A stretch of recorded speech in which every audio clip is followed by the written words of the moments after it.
मैं अपनी पिछली वीडियोज़ में काफ़ी सर दर्द के बारे में बात कर चुका हूँ, उसके अलावा ब्रेन ट्यूमर्स के बारे में बात कर चुका हूँ और बहुत लोग फ़ोन करते रहे हैं कि ब्रेन ट्यूमर का इलाज क्या है, ब्रेन ट्यूमर का सर्जरी के अलावा और कोई ऑप्शन है या सर्जरी का क्या आउटकम निकलता है, सर्जरी के बाद मरीज़ का क्या बनता है। तो ये बहुत सारे सवालात हैं जो आम आदमी के जहन में आते हैं कि क्या करना चाहिए, क्योंकि ब्रेन ट्यूमर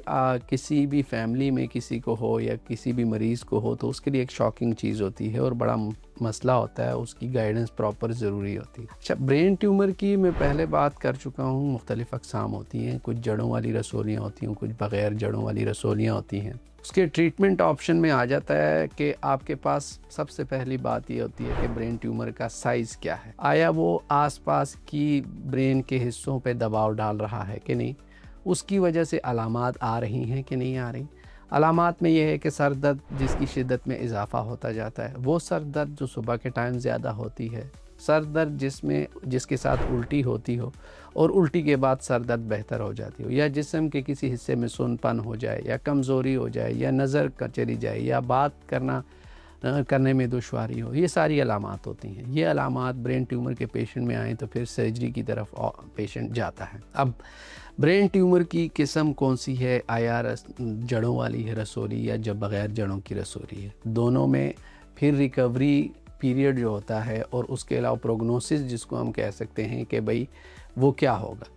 अगर ब्रेन ट्यूमर ऐसा है जो कि बग़ैर जड़ों वाला है और वो सिर्फ दबाव वाले अलामात प्रोड्यूस कर रहा है, तो उसमें ये होता है कि सर्जरी के बाद रिकवरी आलमोस्ट 100% होती है। मतलब मुख्तलिफ़ किस्म की ऐसी रसोलियाँ भी होती हैं जो कि जड़ों वाली होती हैं, तो उसमें सर्जरी करवाई जाए और रेडियो कीमो करवाई जाए तो उसमें भी पेशेंट की रिकवरी फुल हो जाती है। अब मोस्टली लोग क्या करते हैं कि ब्रेन ट्यूमर के इलाज में बहुत ज़्यादा देर कर देते हैं। जब मरीज़ मुकम्मल तौर पर अलामात मुकम्मल तौर पर आ जाएं और उसकी बहुत ही वो स्टेज पर आ जाते हैं कि जिस पे सर्जरी करने से फ़ायदा नहीं होता, तो फिर लोग हॉस्पिटल ले जाते हैं, वो फिर मुश्किल हो जाता है। जब ब्रेन ट्यूमर की तशख़ीस हो जाए तो जितना जल्दी आप डॉक्टर से मशवरा करें, अगर वो सर्जिकल ऑप्शन देते हैं तो वो आपको सारी चीज़ें तफसीली बताते हैं, तो आप सर्जरी की तरफ जाएं। उससे ये होगा, दो फ़ायदे सर्जरी के होते हैं। एक फ़ायदा ये होता है कि जो कंप्लीट तशख़ीस है, सही पता चल जाता है क्या ये जड़ों वाली रसोली या जड़ों वाली रसोली नहीं है, आया इसको कीमोथेरेपी की ज़रूरत पड़ेगी या नहीं पड़ेगी,